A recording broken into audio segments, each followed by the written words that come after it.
Ladies and gentlemen, hey, hi, how you doing? Welcome back to the channel. Thank you so much for stopping by.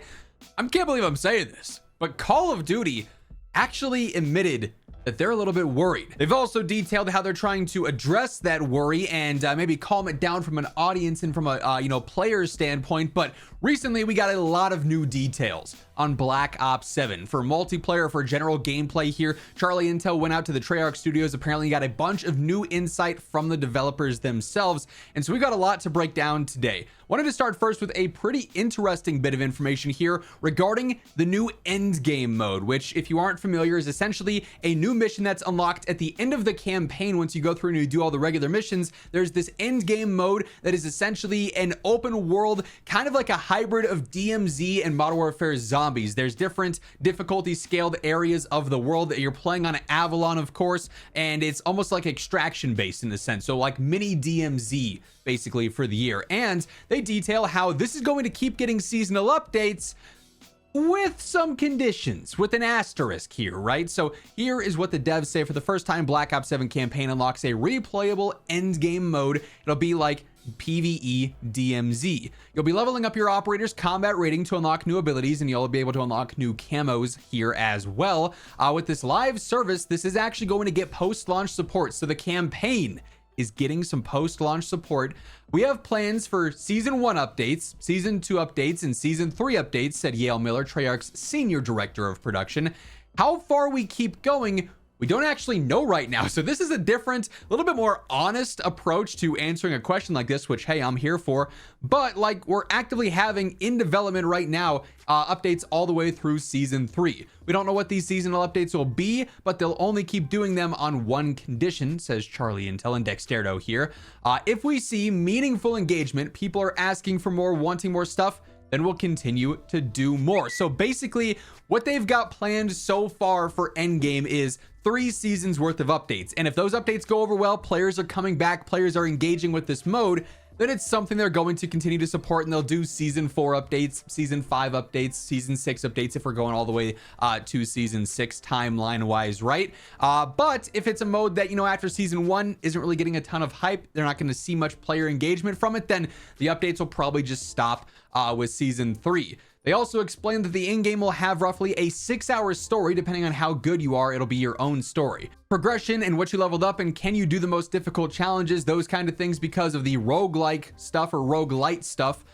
Sense of loss and everything else is a journey that you'll be able to go and do that stuff with. They also reiterated that the mode has camos to unlock and challenges. There's a lot of stuff to do here. So interesting details on this endgame mode. It's probably one of the things that I'm looking forward to just trying the most, quite frankly. We also got some new details on their philosophy with Black Ops 7 design, why Tac Sprint is being removed now, why it was in Black Ops 6 as well. And it's actually a pretty interesting answer here. So Treyarch kept Tac Sprint in Black Ops 6 purely for consistency.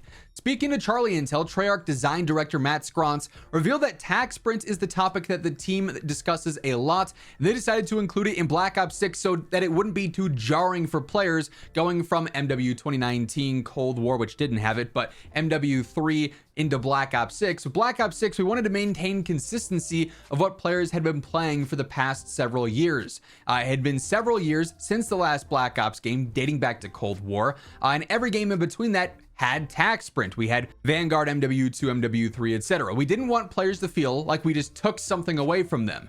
Senior Director of Production Yale Miller also added that with the introduction of Omni Movement, the feature fit well with what they were trying to do from a movement point of view.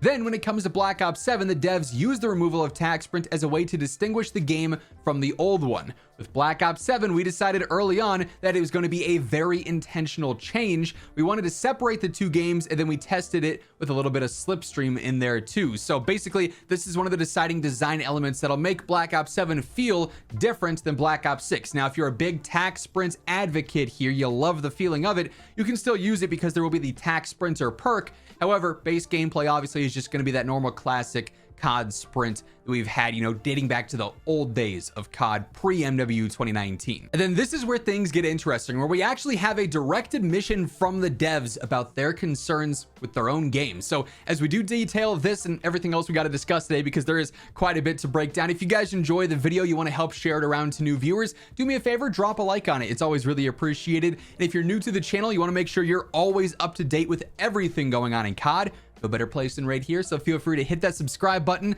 and turn on those post notifications. So recently the devs also said this: Black Ops 7 devs admit they are worried about the series fatigue after back-to-back games. So this is about as honest and upfront we've had from the devs about this sort of topic here. Is COD in a burnout? Are players in a burnout? Are players in that Call of Duty fatigue? And the devs admit that it is something they think about, which, hey, I'm here for the transparency.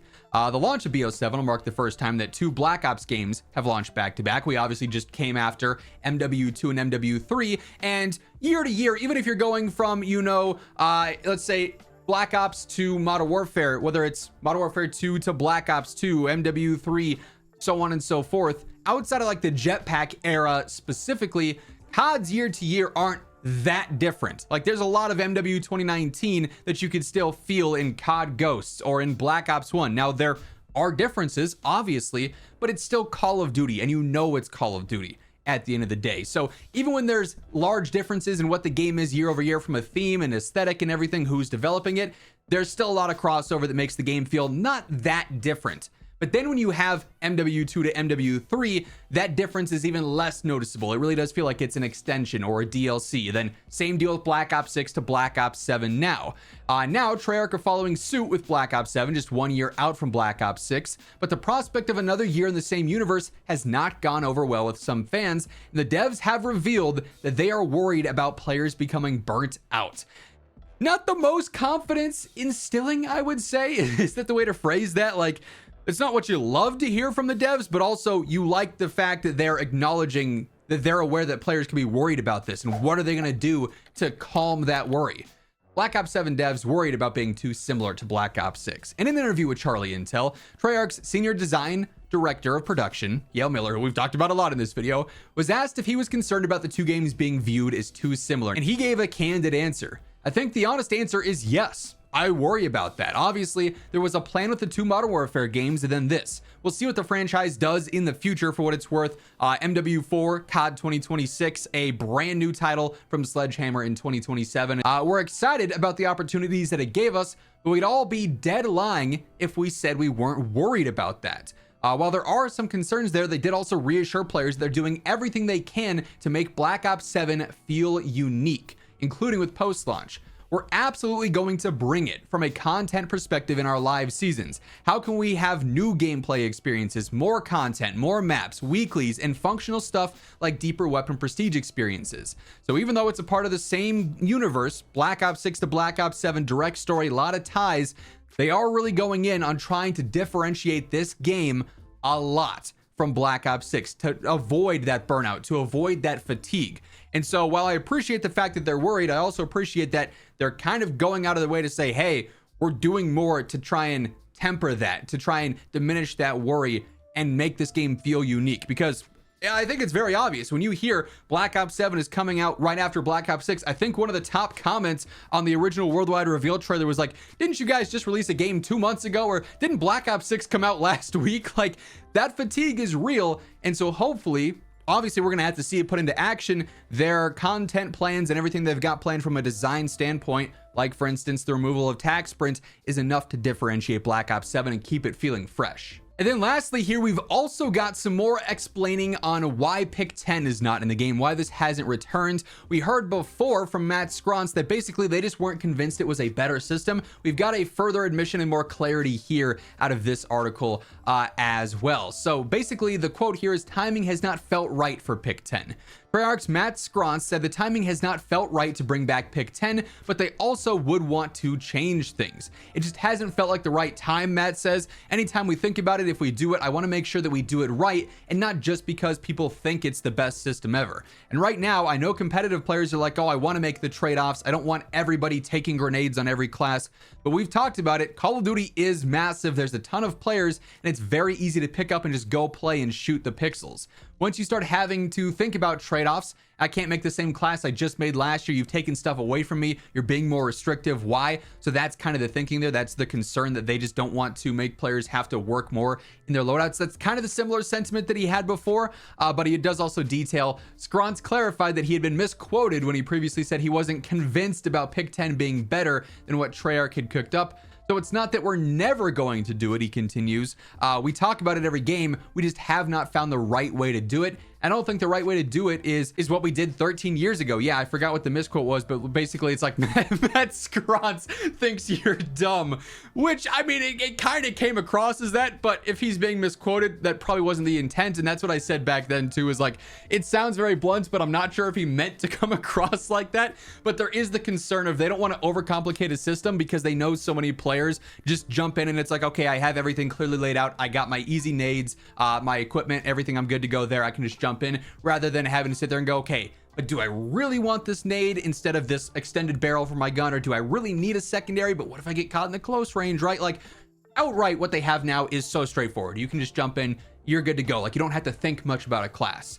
But I do think Pick 10 could be cool, or at least a variation of it, just to spice things up. But hey, I'm all for the transparency. Anytime we get the devs being more real with us, being more upfront with us about stuff like this, I think it's good. I think it's something Call of Duty needs to do more. They've been doing a lot of this probably because there's been so much backlash about Black Ops 7. But if that's what it takes to finally get some honesty and some transparency, we'll take it at this point, right? But that said, that is going to wrap things up. If you guys enjoyed the video, I'm sorry, I can't get over it. I'm saying, what was the quote? Matt Scrance thinks you're dumb. What a way to end that. But hey, if you guys enjoyed the video, a like rating is always seriously appreciated. And if you're new to the channel, you want to ensure you're up to date every day with all things going on in COD, be sure to hit that subscribe button and turn on those post notifications. But once again, thank you so much for tuning in. And until next time, take it easy, have an awesome rest of your day, and I'll catch you later. Peace out.